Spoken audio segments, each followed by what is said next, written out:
여러분 반갑습니다. 우리가 창세기 말씀을 함께 묵상할 수 있어서 너무 감사합니다.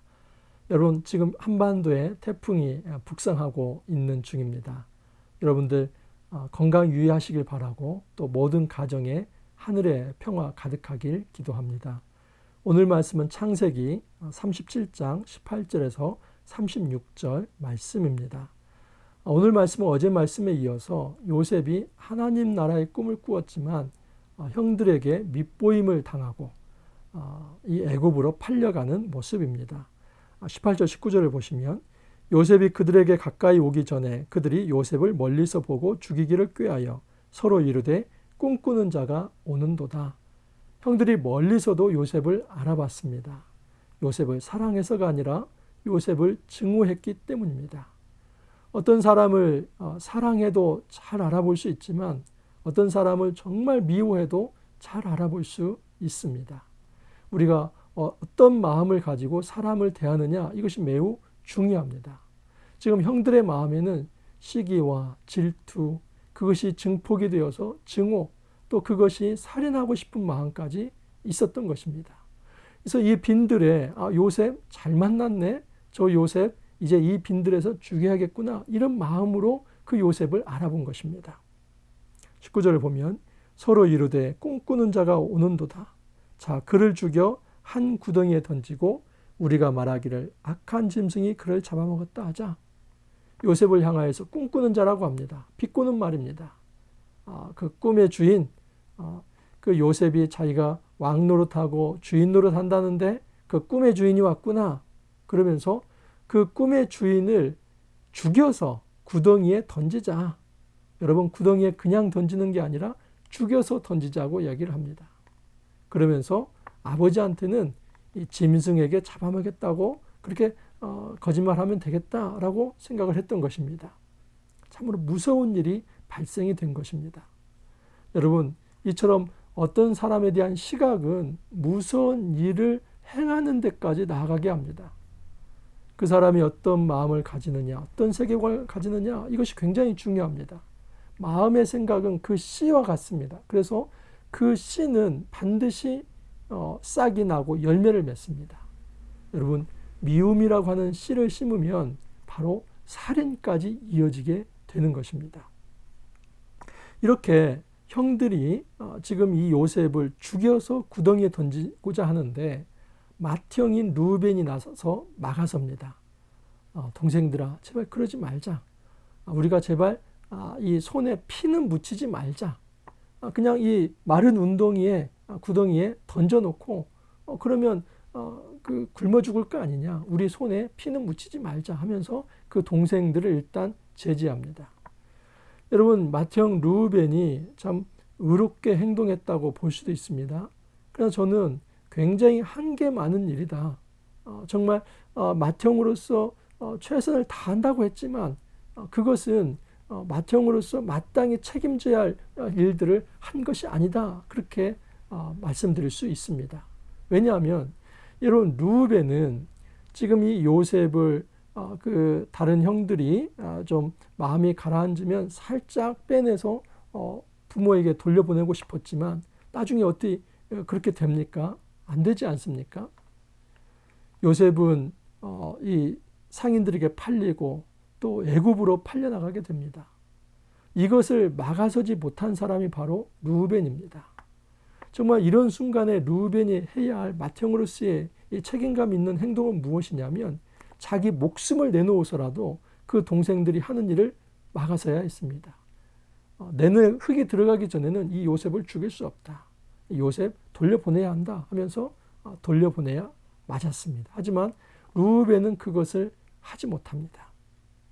그러면서 여러분, 이 동생을 구덩이에 던지고 이 요셉의 형들이 하는 일이 무엇인지 아십니까? 25절에 보면 그들이 앉아 음식을 먹다가, 여러분, 지금 요셉은 구덩이에 던져서 짐승에게 잡아먹혔다라고 그렇게 아버지에게 말하려고 했습니다. 근데 그 먹다라는 말이 아칼인데 짐승에게 이 잡아먹히도록 아칼, 그 잡아먹히도록 그렇게 내던지면서 자기들은 음식을 아칼, 그 먹고 있는 것입니다.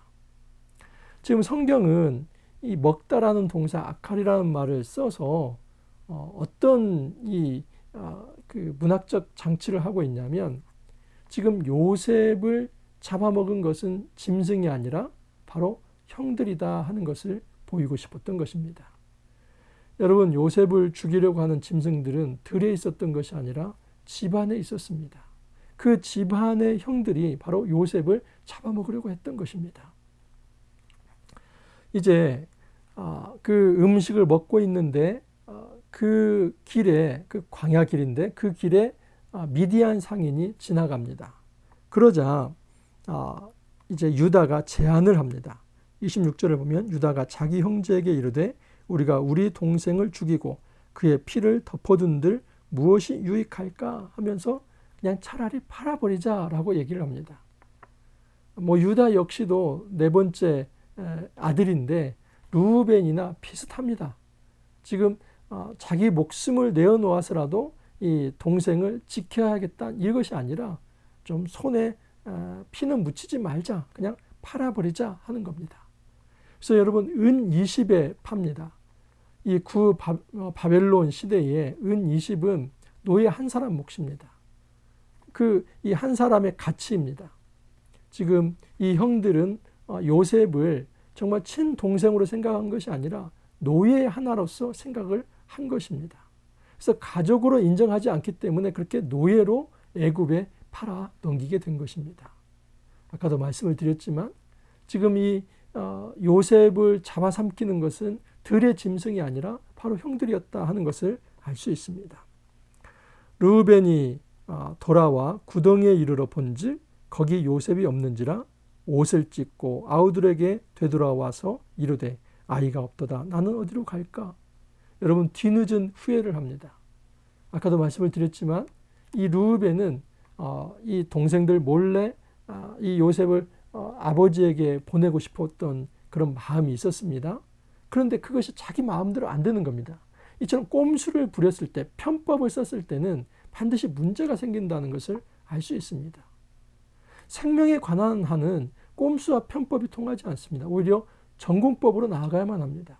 그 생명을 살리기 위해서는 내 목숨까지도 바쳐서 살려야겠다는 그 의지가 있어야지 그렇게 좀 타협하다가는 그 동생의 생명을 유린하고 유기하고 또 멀리 이제 노예로 팔 수밖에 없는 그런 상황에 갈 수밖에 없다는 것입니다. 아버지에게 돌아와서 그 요셉의 옷이라고 하면서 그 양피를 묻히면서 이게 요셉의 피입니다. 요셉이 이렇게 짐승에 찢겨 죽었습니다. 이렇게 거짓말을 합니다. 여러분 야곱은 그 사랑하는 라헬로부터 낳은 그 요셉입니다. 아직 베냐민이 지금 태어나기 전이기 때문에 얼마나 사랑스러운 그런 아들이었습니까? 채색 옷을 입혔던 그 아들입니다. 근데 그 채색 옷이 다 찢겨서 이 요셉의 시체도 찾지 못하고 그 옷만을 가지고 왔을 때 아버지의 마음은 찢어져서 내가 이제 스올로 내려간다. 그 죽음의 음부의 자리로 내려가서 슬퍼할 수밖에 없다고 합니다. 여러분, 형들은 아버지까지 속입니다. 이 집안은 내력이 속이는 집안입니다. 야곱은 이제 형 에서를 속이죠. 그리고 또 아버지 이삭을 속입니다. 그렇게 하면서 그 바단 아람으로 갔다 오지 않았습니까? 그 20년간 그 속이는 세월을 지내왔습니다. 그런데 아들들이 다시 그 아버지를 속이는 모습이 보이게 됩니다. 여러분, 이 본문에 아주 특징이 있는데 짐승 같은 삶입니다. 하나님의 꿈을 무시하고 그 생명에 대한 존중을 하지 않는 것, 짐승 같은 삶입니다. 또한 시기와 질투의 마음을 절제하지 못해서 그 살인까지 행할 수 있는 그 감정을 절제하지 못하는 것, 이거 역시 짐승 같은 삶입니다. 그 거짓말을 통해서 자기의 양심의 가책까지도 지어보려고 하는 것, 이거 짐승 같은 삶입니다. 최소한의 정도 없이 무정하고 비정하게 행동하는 것, 짐승 같은 삶입니다. 여러분, 형들이 이렇게 짐승 같은 삶을 택한 딱 한 가지의 이유가 있었습니다. 그것은 비교의식입니다.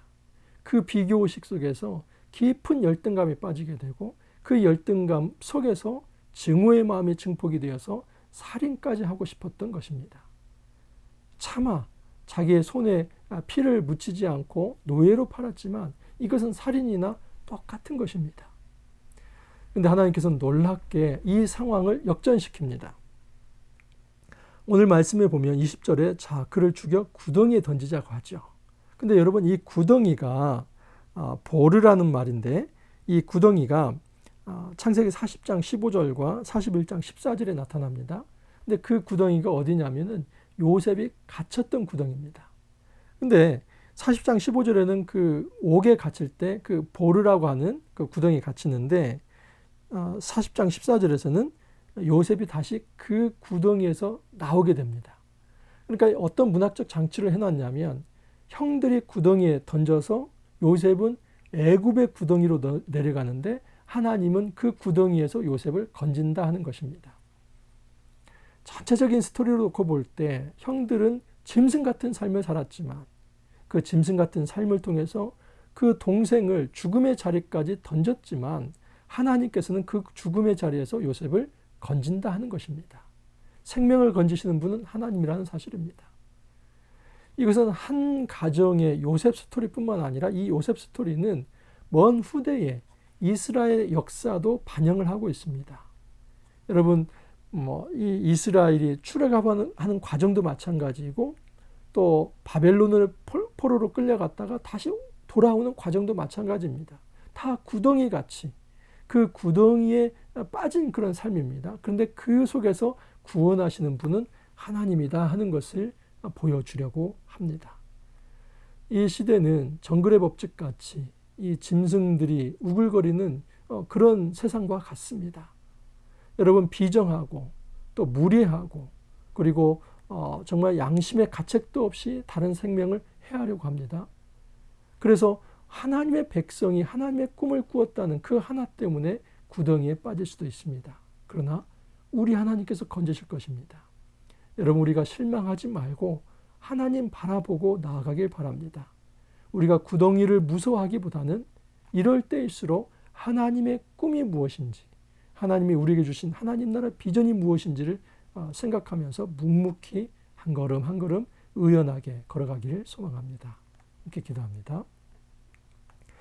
주님, 말씀을 통하여서 우리가 어떻게 살아가야 할지 생각해 보게 하여 주시니 감사합니다. 주님, 참으로 이 땅은 정글과 같아서 그 많은 짐승들이 약한 자를 잡아먹듯이 그렇게 연약하고 소외되고 약한 자를 잡아먹으려고 합니다. 주님, 우리가 하나님의 꿈을 꾸었다는 것 때문에 때로는 고난을 받을 때도 있습니다. 그러나 우리가 추워도 정말 기죽지 아니하고 오직 하나님을 바라보면서 다시 일어서서 그 구덩이에서 건지실 분이 하나님이라는 것을 의지하면서 그 소망의 주 앞에 나아갈 수 있도록 도와주시고 또 저희들을 친히 건져 주옵소서. 주님 감사하고 예수님 이름으로 기도하옵나이다. 아멘. 여러분 감사합니다. 태풍 몰려오고 있는데 건강 유의하시길 바라고 또 내일 기쁨으로 다시 만나 뵙기를 바랍니다. 감사합니다.